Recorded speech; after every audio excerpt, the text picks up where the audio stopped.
Morning class 8th. This will be your 11th lecture. बेटा ये आपका 11th लेक्चर है जिसमें हम फंगाई का यूज़ ब्रूरी एंड बेकरी में पढ़ने जा रहे हैं. ठीक है कि मतलब ये ब्रूरी में या बेकरी में कैसे यूज़ होता है. ठीक है, तो the wine and bakery industries are the two most important industries which make use of the fungus yeast. ठीक है, तो फंगाई की जो यूज़ होती है वैरायटी उसको बोलते हैं यीस्ट. ठीक है, तो ब्रूरी में और बेकरी में जो फंगाई यूज़ होता है उसे यीस्ट बोलते हैं. ठीक है, fungi are used to produce wine and alcohol by fermentation. ठीक है, तो फंगाई और जो वाइन है वो यूज़ किया जाता है फर्मेंटेशन के द्वारा.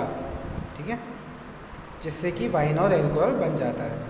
तो yeast plays an important role in the preparation of food items such as bread, pastries and cakes. ठीक है, तो yeast का एक इम्पॉर्टेंट रोल है जिसकी हेल्प से ब्रेड बनते हैं, पेस्ट्रीज बनती हैं या केक्स बनते हैं. To make bread flour, salt, sugar and yeast, cells are needed into dough using water.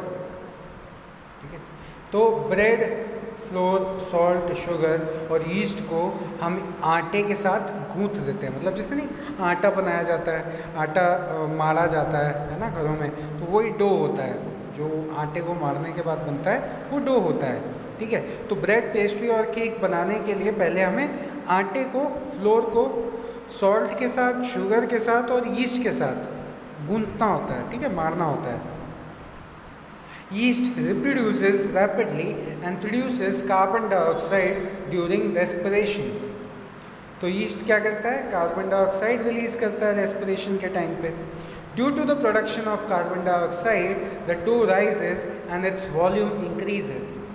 अब क्योंकि कार्बन डाइऑक्साइड जो वो रिलीज करता है वो हमारा उसी ब्रेड में, ठीक है, उसी आटे में क्या करता है, छोटे छोटे छेद कर देता है जिसकी वजह से वो आटा फूल जाता है.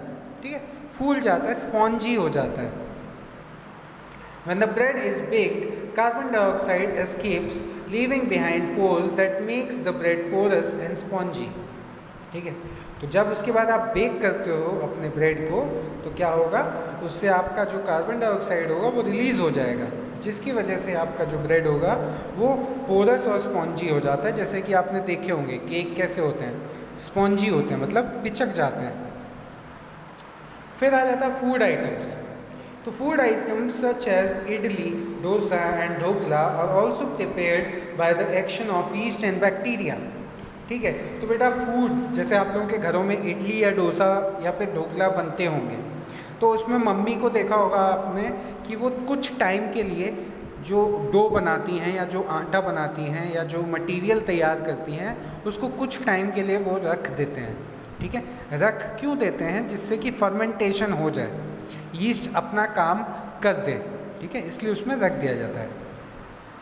Yeast is added to the mixture of ground rice and dal and it is allowed to stand for a few hours. ठीक है, तो उसके बाद फिर उसको कुछ घंटों के लिए रख दिया जाता है. This mixture rises and become sour due to the growth of yeast cell. अब इस मिक्सचर में क्या होगा, ये सोर हो जाता है, थोड़ा खट्टा भी हो जाता है यीस्ट की वजह से. ठीक है, तो ये था ब्रूरी और बेकरी में फंगाई का यूज़.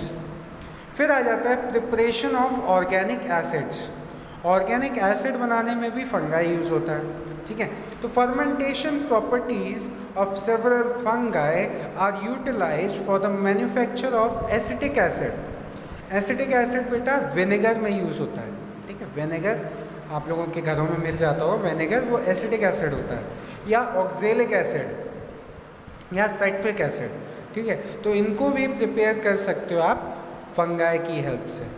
ठीक है, साइट्रिक एसिड या आपका नींबू में या क्या कहते हैं उसमें मिल जाता है, और क्या कहते हैं ऑरेंज में. ठीक है, चलिए फिर आ जाता है एग्रीकल्चर में. तो एग्रीकल्चर में भी यूज़ होता है fungi. Fungi decompose the dead bodies of plants and animals and their waste product. Products obtained after decomposition escape into the air and the soil. The soil thus is enriched with humus and becomes fertile. तो decomposition की help से fungi हमारी soil को भी fertile बनाता है। ठीक है, तो ये था सारा यूज़ फंगाई का। नेक्स्ट लेक्चर में बेटा हम यूजेस ऑफ एल्गे ही पढ़ेंगे। इस लेक्चर में आपका बस इतना ही। Thank you class.